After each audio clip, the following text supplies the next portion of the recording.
nation, that we should be a strong nation, a nation amongst nations.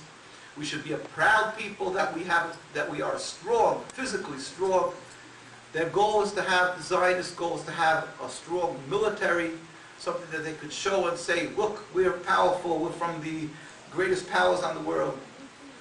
And everything that stands in its way gets sacrificed. It's an altar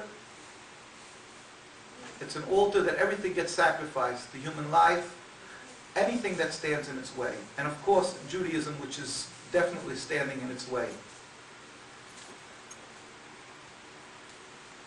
Now, it's not only forbidden by Judaism, this concept to transform, to take to uproot Judaism, understandably, and to create a nationalistic, political, secular entity, but it is forbidden. This, in order to acquire this nation, they also have to have, one of their main issues is to have a piece of land where they can land, where they can put their feet on and claim as theirs. But this concept to take a piece of land is also totally forbidden by God, very strongly forbidden by the teachings of Judaism, for the Jewish people to have in its own piece of land. I'm not talking about somebody buying a house, a piece of property. We're talking about a sovereignty, to have a rule, a self-rule. For the Jewish people, this is totally forbidden. And with the help of God, I will explain. So, all these concepts. Therefore, being that we are forbidden to have a sovereignty, we're forbidden to have a land, we are a religion, not something which is a nationalistic, secular entity. So you can understand it's incongruous. It's the opposite of what Zionism is. And understandably, it makes sense that Zionism was created by Theodor Herzl, people who were non-religious, who despised religion, some of them, many of them, and it was probably most of them, people who were definitely far from religion, and some who were plain atheists, and they were in opposition to the movement of Judaism, which was the rabbinical authorities, rabbis, holy people, who were living universally amongst other nations, whether it was in Christian lands or whether it was in Muslim lands. They were living, coexisting with their neighbors in harmony.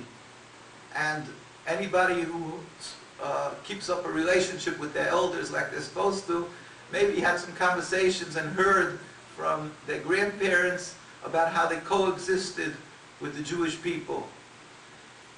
And it's something which we're proud of, that as a general rule, as a whole, the Jewish people, if they were following Judaism, they helped and they assisted their neighbors and they coexisted in the best of harmony.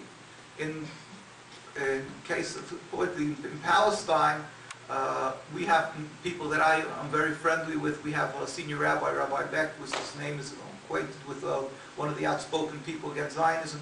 And they constantly tell us about how they babysat each other's children in Jerusalem. And this is really the story that went on. The time is so limited, I can't, but I just mentioned in Iraq, we have a videotape of somebody who was a Zionist, and he wrote a book called Ben-Gurion's Scandals. His name is Galadi. He lives in Manhattan. He's an older fellow. And I asked him how he had regrets afterwards of what his actions were as a Zionist. And he wrote a book about how, in order to have the Jewish people leaving Iraq, they actually put bombs in synagogues, and it should look like the Arabs did this, and they were caught. And he eventually became disillusioned from what Zionism is all about, and he left it, and he lives today in New York.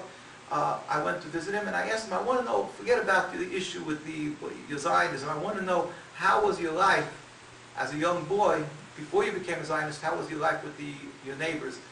And he told me, he said, you have no idea, he said, we were living in bliss, he said. I didn't use the word bliss, I shouldn't say he said. They were living in total harmony. They were, he told me that when the rabbi would go on the street, the Arab neighbors would bring over their children and kiss the rabbi's hand. We have a holiday called Sukkot.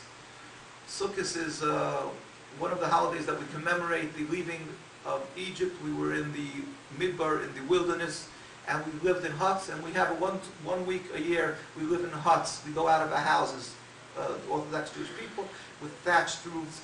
And we hang pretty things in this hut. So he said in Iraq, the neighbors would come and they would hang fruits. And after the week, just it should be nice, the hut, and after the week the Arab neighbors would come and take the fruits out and they would consider it blessed.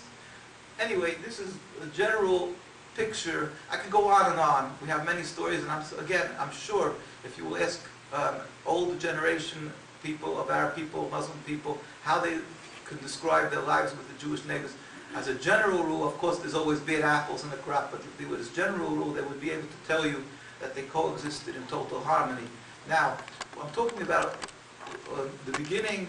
This ended around actually of course, when the state of Israel was created, and even before then, the contentions, the ill feelings started in the beginning of the 20th century. It didn't start at the creation of the state, and that's a misnomer again. That's one of the ploys of Zionism to say that the problems of Zionism that people are talking about, it started in 1948. It didn't. It started at the beginning of the 20th century when the Zionists started moving up to Palestine. So a lot of times the Zionists want to say, no, the Arabs hated us all the time and so forth, you know, their whole speeches. And they say the proof is because you'll find that at the beginning of the 20th century, in the 20s, there was a Hebron massacre. There was a big massacre in Hebron, and there was many other things happening, like similar to that. And therefore you see that it had nothing to do with Zionism, that the Arabs and the Jews couldn't get along. And that's just blatantly false. That's stupid. It's not true. Because Zionists started coming up at the beginning of the 20th century.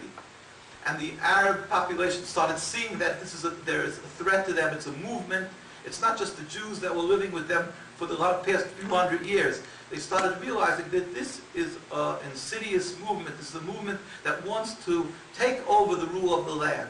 And they started fearing these Jews. And that's when the problem started, the rift between the Jewish people and the Arab people. So I'm going to just retract. I'm going to start getting from the basic, and I'll just pass over to get over to the actual issue of Zionism. The Jewish people accepted the Torah from God on Mount Sinai, and when we accepted from God, we made a bond with God. God stipulated in the Bible that we must be holy people, and we have to be, as I said, a nation of priests. We have many obligations. A side issue which I always mention is that every human being is obligated to serve God. And the prophet Elijah, the prophet says that every human being, if he's righteous, doesn't commit adultery, idol worship, kill, steal, he's righteous, he will inherit the world to come. We know that we made a bond with God, that we have to be a nation of priests constantly in service. And that is what the bond means. It doesn't mean that other human beings, we don't say that they'll go to hell if they're not Jewish. In fact, we don't condone, we discourage them becoming Jewish for many issues, many reasons, because it's very complicated, and you can suffer anti-Semitism even before Zionism came about. But every human being has to serve God, and every person can inherit the world to come. Judaism is just simply, it's something which requires a person to be a light unto the nations, that people should learn from us how to emulate God. And the Jewish people accepted this with God, this obligation to God. And they also, in the Torah many times it says that God stipulated to the Jewish people, I'm going to send you into the land, this is a holy land. There was a nation living there, the Canaanites, and they defiled the land, and I'm sending them out. I'm stipulating with you that you must be a holy nation. If not, the land itself will regurgitate you. It will reject you, as a person rejects a foreign object or something that the body can't take. And there's many verses like that. It says, it